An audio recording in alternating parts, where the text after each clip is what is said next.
wasifela emnqamlezweni even today kuNamandla sithanda ukuphakamisa egameni likaJesu Kristu inkosi nomsindisi. Nkulunkulu amandla siyofunda izwi lakho Nkulunkulu amandla wonke nikilokana yomuntu amazi okuphimisa abona amandla okuphinde futhi uqinise nalolale Nkulunkulu amandla wonke kwelihle igameni lamandla likaJesu Kristu inkosi yethu ibandla lithi amen. Amen.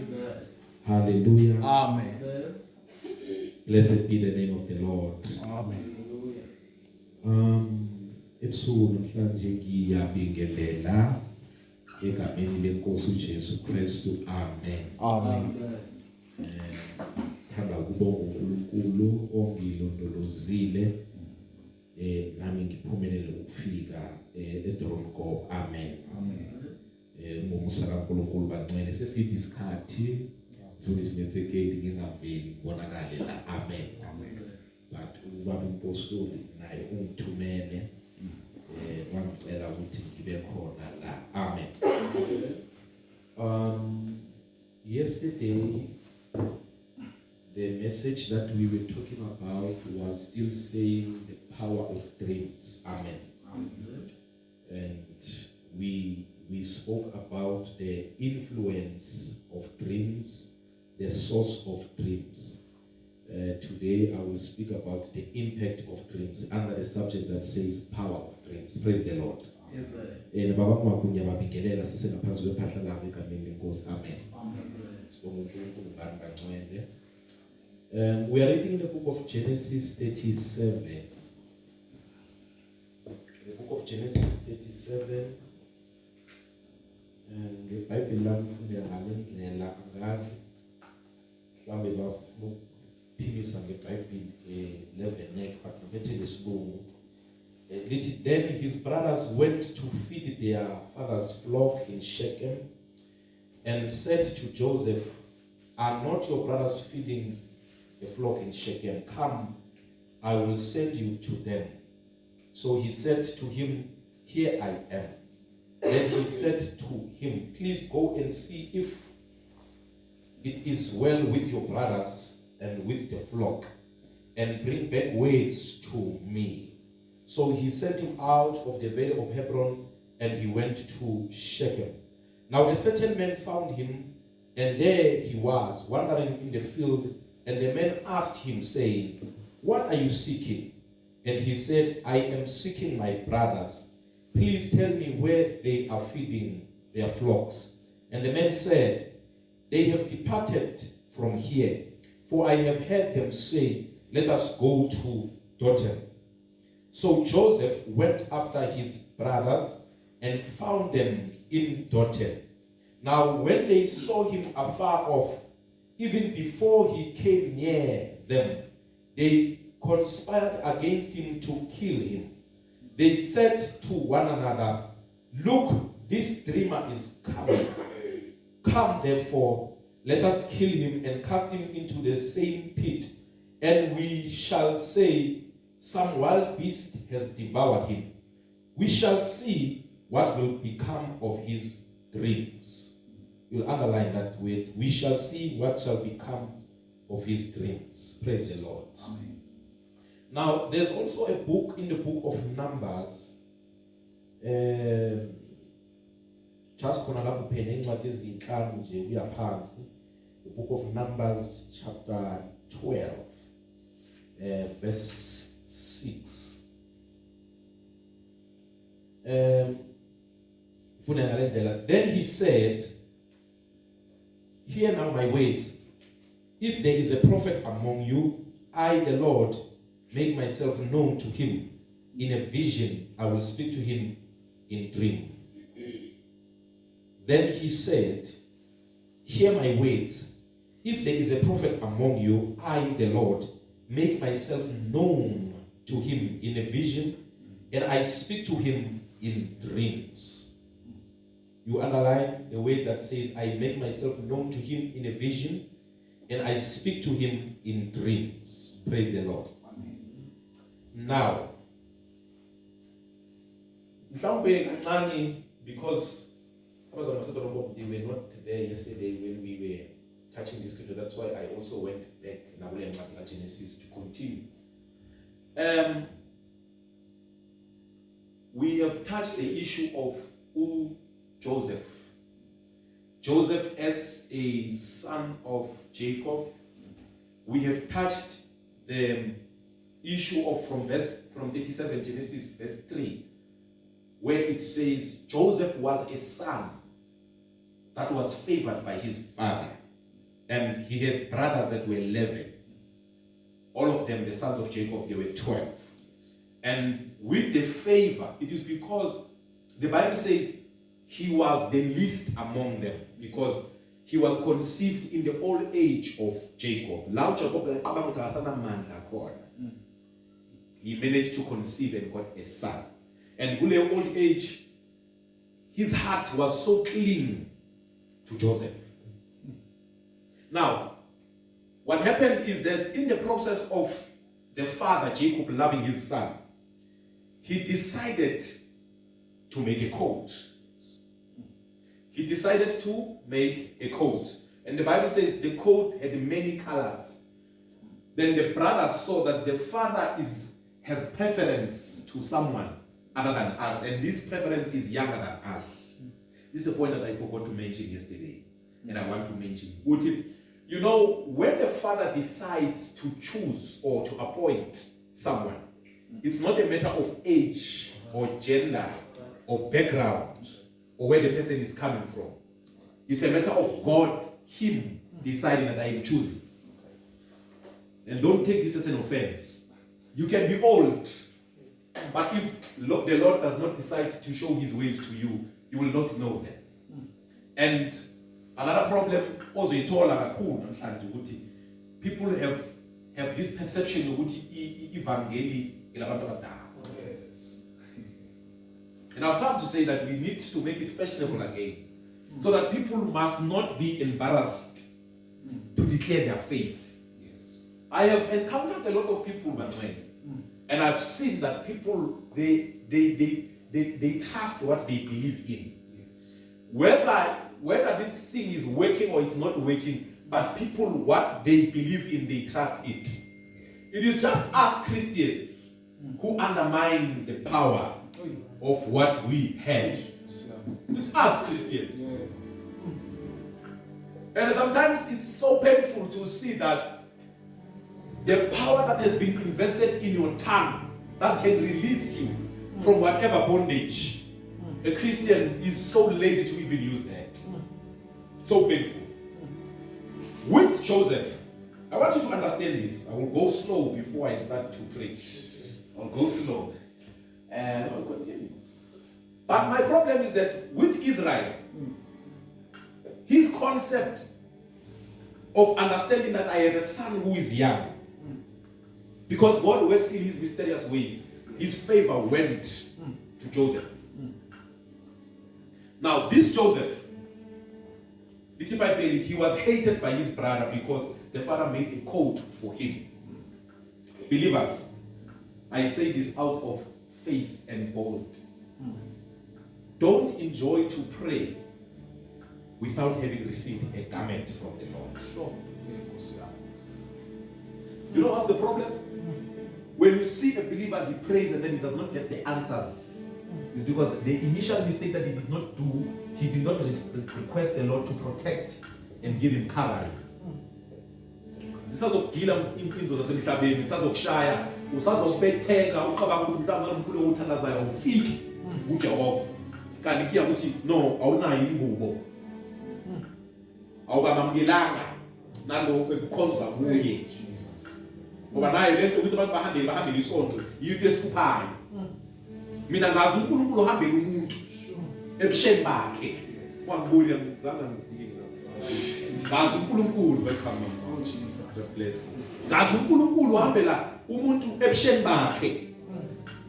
Onqobayo iziphi naye ebusheni bakhe. Angimazi uNkulunkulu ovela somdala. Okay. Angimazi, sorry. Mina uNkulunkulu uvela nasomdala ngimazi ebusheni bakhe. Ngiyakhuluma ngingaphimisa kakhulu, ngiyangivumela kakhulu. Ngimazi uNkulunkulu sawuthi wena uyinsizwa yazibamba bazishelela wena. Ngimazi uNkulunkulu uthi ufuna umsebenzi bakunika ama-option ayi-shortcut yokuthi ungawuthola umsebenzi through bribery, bakunika i-option kodwa uhlale ume ungumuntu omsha othemba uNkulunkulu. Ngimazi uNkulunkulu nawe uyinsizwa ukhuluma ngabosisi ngoba namhlanje imisebenzi bayithola kanzima. Emakhampani kuzo bathi supervisor le imfuna athi ngicela uze e-ofisini lami qala kunamaphepha kumele wabani mama amaphepha amasayini osayine ku-interview yimaphi lamanye extra bose wasayina afuna ukuthi ube nayo ithu e-ofisini ngaphi. Ngimazi uNkulunkulu ebusheni bami enye yento enza ukuthi uNkulunkulu singabi namahloni ngaye ukuthi sambona izimo zisigila zishaya, sambona abantu basithumela ngentolo ungalali ebusuku barisho isihateleni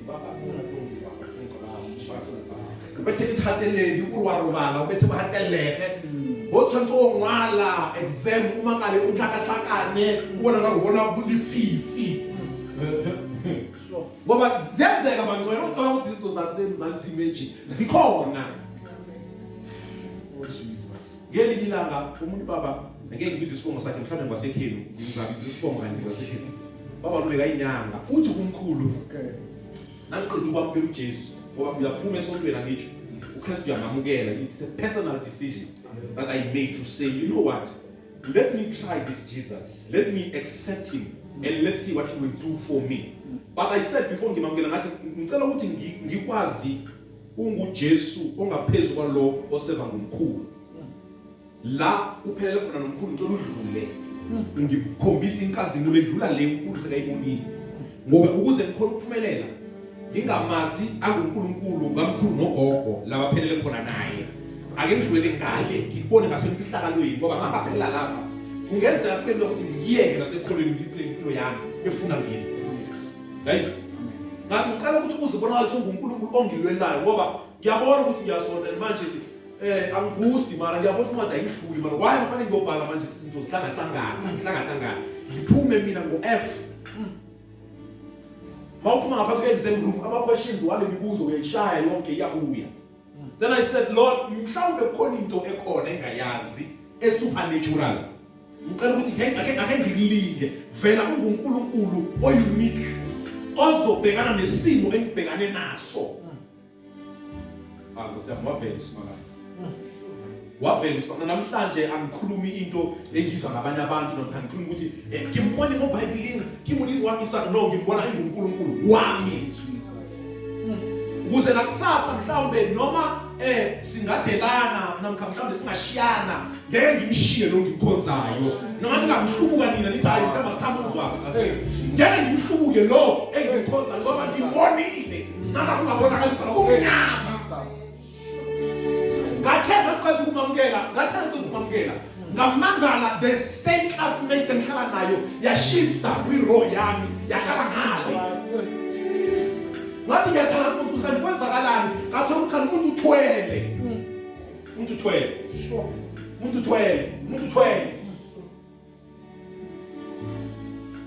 ngelinye ilanga it was 2014 bangicela I was working between Sophia Town eCampus Square ngale eMill Park ibhasi bathi liyavaya bayithi le transit ihamba kwi-carpet e-red eJoburg bangicela abanye ama-student base-UJ bathi sicela uvele babane-student teachers inhlangano bathi sicela ukuthi uvele nje let come and do a short prayer.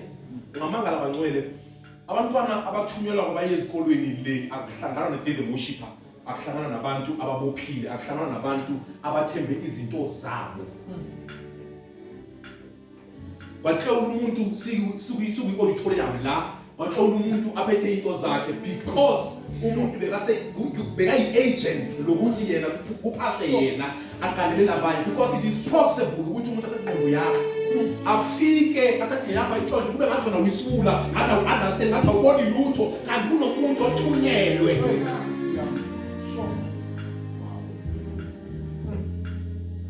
Uma lento mawufuna ukuyibona ungivumele nje ngelinye ilanga senze kusolo le-3 days ngale emakhaya siyabona ngapha sehle uzibone lezi zinto engikhuluma ngazo ukuthi uNkulunkulu unguNkulunkulu ongathi akadecide ukuthi ithi ngiyeke uma wena ungathatha i-step sokuthi ngiza kuwe. Can you just reveal yourself? Because I am stranded and I'm seeing things that I know that I cannot navigate with my own mind. I just need an intervention that comes from you. Even if I can go to my parents or my grandparents, I know that they won't relate with what I'm going through. But I trust you as the Lord. Trust you as the Lord. My inkinga ngoJoseph lithi iBhayibheli inzondo ayithola abafowabo uyithola ngenxa yokuthi waba nephupho. Now the first dream said he dreamed his chief angazi ibiza liwit mayibanji koroni ne ensimini siyayikhatha ikoroni siyayibopha siyenza inyanga right bese siyalinda ukuthi iyophekwa manje ngabe beka ngathi kuba ibhali ime so kuthiwa yakhe yema zabafowabo zawa abachaza bathi abafowabo uzama ukuthi thina sokhothamela wena ungancane kangaka ngoba sometimes into kaNkulunkulu yamangaza iqala ukuthi wena ungakanani ngenzeka mhlawumbe ungene ngomva kwethu umthathe noJesu namhlanje aphakamise wena ukuphila thina edala sikhofu ngoba ifavor yakhe ayikhethi afike angene empilweni yakhe avule iminyango ebecabanga ukuthi ivaliwe afike ngimazi anguNkulunkulu bathi ihluthu sakho basiphethe mina ngifuna uNkulunkulu weseshowing bangcwele angifuna uNkulunkulu ngathi we program your celebration we praise siphume nje phela ngazi uNkulunkulu bathi ihluthu sakho basibophelele bathi basibethe endumbeni basivalele bathi lo ngeke ayindawo afika abe uNkulunkulu umuntu aziletha abambeke.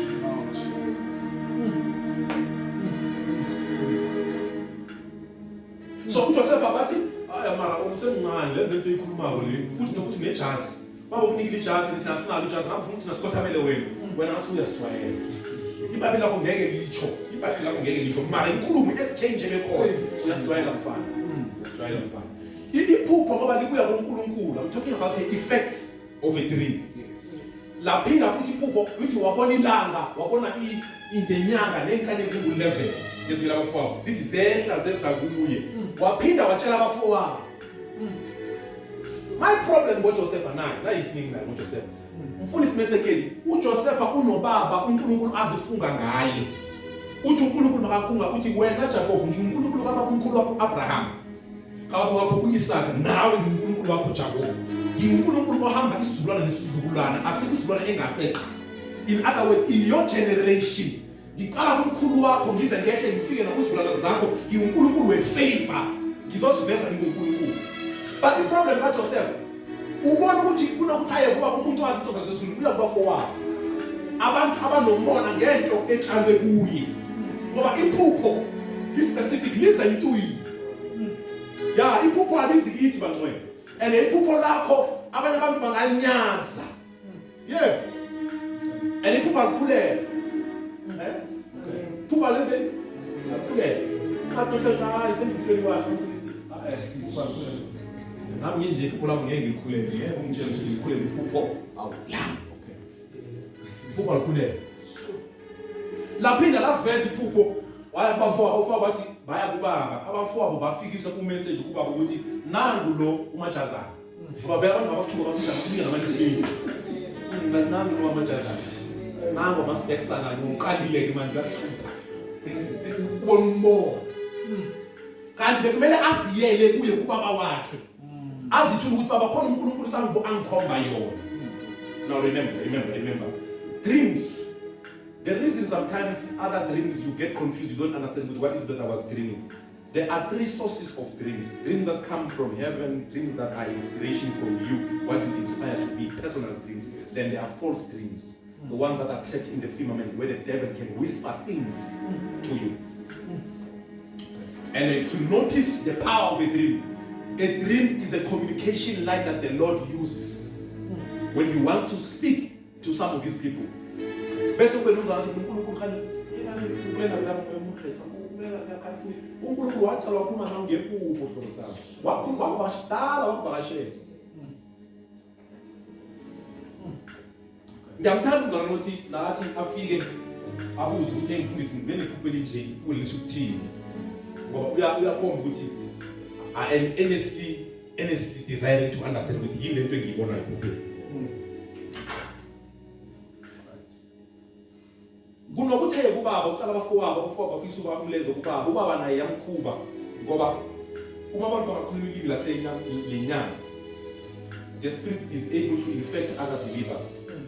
You know, if you are a young man or a young lady and you don't believe the power of the prayer you make or the faith you have, it is very easy for people to deceive you. Bakwenza ucabanga ukuthi lempilo yakho ayinamsebenzi. Bakufake a negative voice. Negative voice. Kanti the impact of your faith is not in public, it's in a secret place. Umzwe amandla wokukholwa kwakho awabonakali uma uphambi kwabantu. Nokuphekeka kwakho asiboni uma ula uphethe umayiki uhlabeleke. Ukupheka kwakho uma usemfihlakalweni umethemba uNkulunkulu wedwa naye. Ula siqala ukubona ukuthi lo muntu unokholo. And then futhi mina bangcwele I'm sorry ngiyarekhoda vele ngiyazi ukuthi la uzoyibona. Mina futhi angikho happy ukuthi une 100% register you attend esontweni. Kanti emfihlakalweni egumbini awukhona ukukhuluma noJesu. Lento ibiza ukuthi wena naye qala naye ukhulume naye emfihlakalweni. Ukuze nalothi uprofeti wamanga angaphuma amanga abeke izandla akhuluma into zakhe akhohlise ngoba kunengubo eqala emfihlakalweni owayibiza before yohlangana nabe house of faith. Let me meet you as my maker. That's why manje noma ngihamba ngebush ngifika angifiki ngithandabuze ngiyamethemba lo engimtholile ukuthi unamandla Jesus. unamandla. Umunye facilitator wangitshela wathi la inkinga phela thina usisi wethu soloko washona simuzwa makangena zodla ebusuku sibona amaplate anyakaza siyawukhila umnyango kodwa sothola uvulekile sithole lepoto kwenzeke izinto ngoba into esisijwa ukuthi bamthumba ngathi ukuthi uJesu namhlanje lento ungabi injwayelo ngena ngegama lika Jesu ukuthi umamukele qala umbone kuyaphila bese ungene ekhaya ukukhulume ngaye esingaphilwe kuwo uthi namhlanje wathi ubaba lento ngiyizamile mara ngizame izinabaza kodwa ngoba ukukhulume wena ngayizama uthulile. I want you to declare this upon your life. Whatever havoc or whatever spirit that things will always torment you. Today is the last. It's the last. Sure. Now, uba wathi kuye wemfana ngizwe ukuthi unephupho manje angizwa kahle lento ngoba mina ngiwuphupho baba wakho. Angikhothamela abanye abantu. Ngoba iphimbo elikuya kwafaka ukuthi thina sokukhothamela abazwanga imessage yephupho ukuthi ithini. Ungivumele ngehle kancane ukuthi ama-astrologers nabakhuluma nge-solar system kuthiwa into enyakazayo umhlaba ilanga ney'nkanyezi zonke zimile, they revolve around the sun. Now lapha kunokukhonphisa engibona ngoba lithi iBhayibheli ilanga nenyanga zafika zamkhothamela zeza kuye zashifta endaweni yazo kwaba ne-cosmic disorder. Kanti uNkulunkulu bekazama ukuthi kuneminyango ebonakala ngathi imile ivaliwe empilweni yakho. Mina nginguNkulunkulu uma isikhathi sesivumile ngishilo ngizoyinyakazisa. Nalo mthangala okuthiwa awunyakazi ngiyawunyakazisa. That was actually what the Lord was saying to Joseph. Ukuthi kuyofika isizini ekini lapho nakuzoba lokoma izweni laseCanaan. But mina nginguNkulunkulu ngizokuthuma eGibhithe, you're going to be a premier. By the time your family is in poverty, I will raise you. I am not going to raise you to be above them. I'm going to raise you to elevate. Hey, Jesus. Sure. Obekina namhlanje la ukusisela manje njengokusela uthola umsebenzi ukusisela. So nyathela laba ngokukhona umfolo baba la fama kani fama ya fama kumshi. Snacks. Snacks kana bakho zilima. Once umuntu aphakamisa umuntu umbona uba namaphiko. Nala bafulela bakasakwazi nokubasondela. Sure.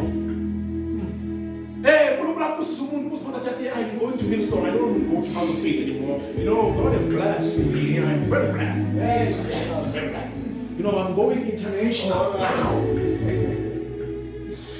Alright. Are you going to be faithful when the Lord blesses you with small things? Are you going to be faithful? Because your dream says you need to trust the Lord. Even if there's obstacles coming your way, even if your brothers are turning against you, because the source of the dream comes from the Lord, you are in the right place.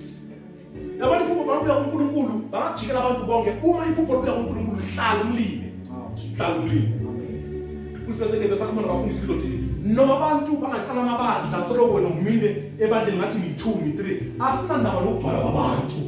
The mandate is that you are doing what the Lord has sent you to do. Yeah.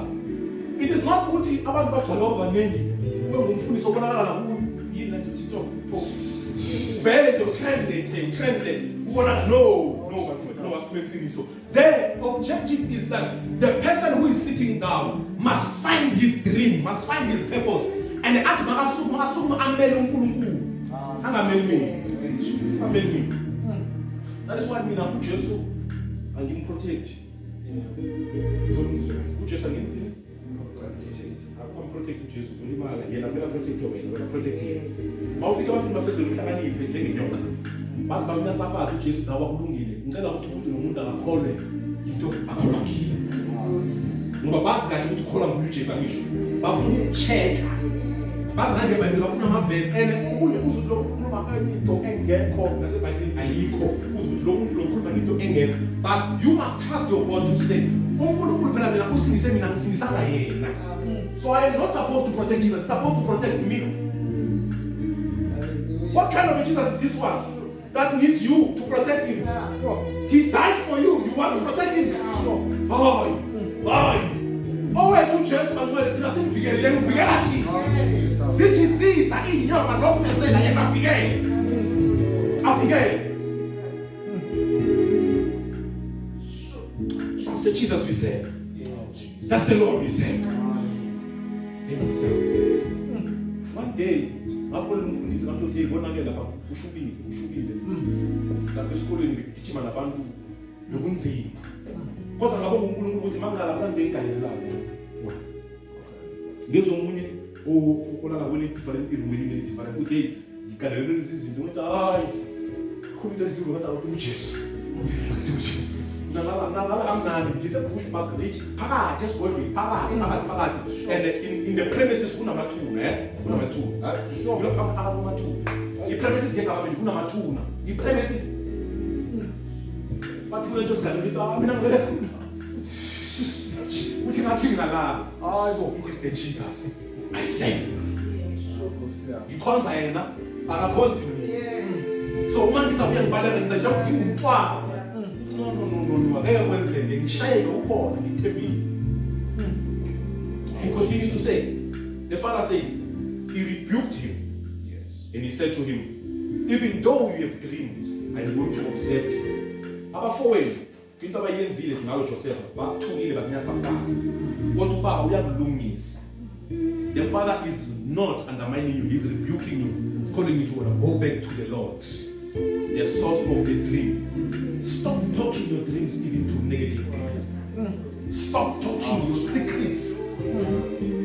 And you can't come back and you don't to this to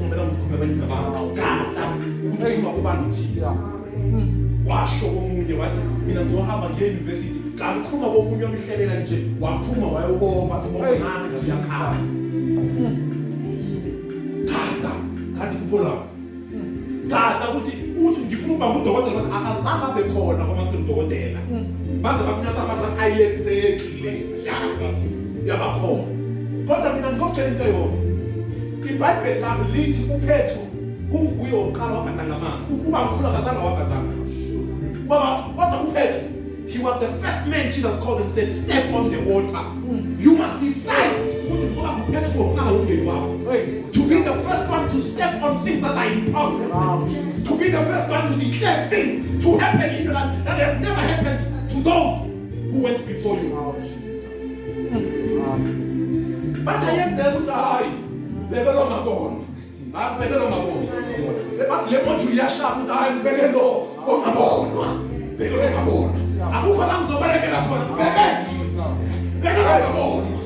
but you know the last year,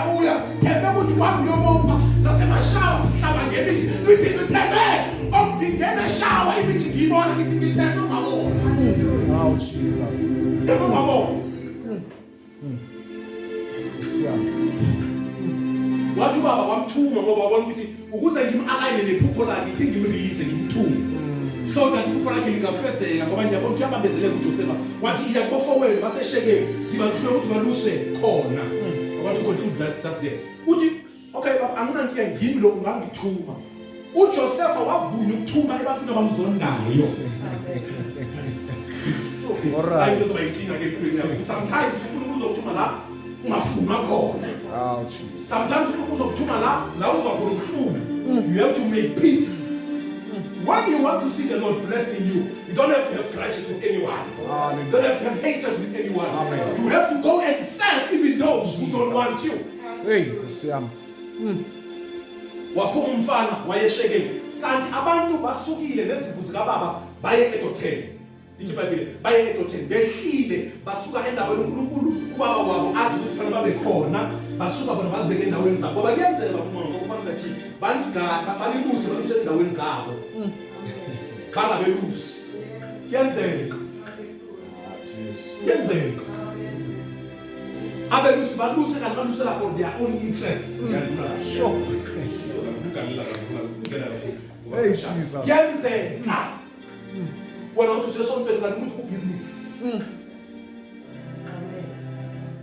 they only want to suck the life out of you kuyenzeka that is why vele uma ungubunganayo ukuthi ungena phakathi uthi church is normal it's a normal church uma ungubunganayo uthi church is normal ngoba ama signs ngekwabona ukuthi la sisedokotela sisuke la ubaba usozina athi sishekeli ngoba once ibandla lasuka eshekeli ezwini akusaziyo ukuthi kwenzekalani Jesus. yonke into izenzela ngamandla wenu i-ritual i-cult umfundisi bakhona kukhamba ngokuthi ngubaba nomntwana akekho kumele avuke phakathi kwenu uhamba noJehova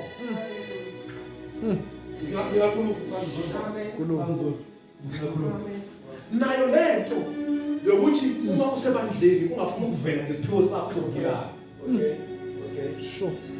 uthi uchaba bathu bahlolile izokulibaza Sure. nayo lento yokuthi uma umuntu engcwele akhuluma nawe athi thandaza uziqinise izokulimaza kodwa ngisiza ngoba when you are in the presence of the Lord khohlwa ukuthi ngize nobani wasekhaya beka yena Amen. Sure. wafika lithi Bible makafika eshekeni indoda yathi ufunani what are you looking for what are you seeking wathi ngifuna abafowethu because the father has sent them in this place to shepherd the flock where are they feeding the flock indoda yathi ngibazwile bathi baye to 10 you need to go down to 10 you need to go down you need to go down there is a time to go down to humble yourself but there is a time when the enemy wants you to go down refuse they are told to go down kunesikhathi lapho sokuzithobe uzehlise khona ngoba isizini ithi yehla but there is a time when the enemy wants to despise you and belittle your faith and belittle the strength that God has invested in you. Don't allow it. Don't allow it. It's by the lami wehla uma ehla indoda imtshela ukuthi basedotheni bambona esehla nentaba eza basesekude bayibona ngejazi ngoba into yakho iyakhulumeka sesedeni ubona amadimoni alwa nawe nabathakathi nje abalwisa ukuthi ubuhle bakho nokuthi utotal documenza abalwisa lokho balwisa ile nto etshale kuwe bambona bathi nangu somajazi nangu umaphupho ngoba lento uNkulunkulu akunika raza wenza into emenzi inhlekise ngayo but nangu njengoba eza nje lophuphayo asidecide manje ukuthi lo akabulawo simphosela sithi izilwane sehlane zimdlile into eqeda ukuthi iBhayibheli egcineni bathi sibona ukuthi lokwenzakala ngephupho ngoba inkinga yabantu iphupho lakho ukufa kwakho kubiza ukuthi iphupho lakho life ngoba uma usaphila ngiphile lento Isitha sakho sinokholo kuwe. Ukuthi uma uqhubeka uphila khona into ezokwenzeka empilweni yakho. Ezekusondeza emaphupheni akho. Amaphupho akho anamandla uma uphila. Amaphupho ayashabalala once love.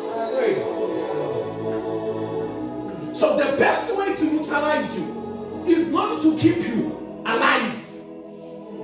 Is to kill you. Kana sekhaya silungisa phila. Kusazokwenzeka okungenzeka bathini. I want to declare this tonight. Tell us again. Kusazokwenzeka okungenzeka bathini. Kusazokwenzeka. And the Lord said to Aaron and Miriam, if there is a prophet among you, I will make myself known to him in the book of Numbers 12:6 by vision, and I will speak with him in dreams. The Lord will speak with you in dreams. There's power in dreams. Jesus. The weight of your dreams. Just giving you an assignment from today. Whenever you have a dream, don't keep quiet. If you dream something that you don't understand, come to those who are more matured in the Lord. You don't even need to go to the pastor. You come to those who are more matured in the Lord and say, couldn't think he put in a soul. So puzzle, and the people in the pool, so who are called from people team. Got the people in tease. You know, message, people are open up corner in meaning. Yeah. We come along. Sing it.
Before we all pray, I just need you to have faith.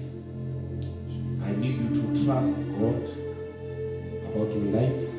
And I need you to trust Jesus as you are closing your eyes. And I want to pray because I feel it in my spirit. If there's someone personally, there's a special prayer. You don't need to come forward. You don't even need to move from your chair. But if you have faith in God, if you trust Jesus, sit up your hand, raise your hand. Then I will pray with you from where I'm standing. And to say, Lord, in my life, everything, regardless of my age, I've noticed that there are certain things that I have ignored you. There are certain things that needed you as God in my life. And I want to present myself to you. That going forward, I need you to guide me. I'm not saying to you, stop doing this, do that. But I'm just saying to you, come to your God. And if you believe in the Lord, raise your hand. I will pray for you.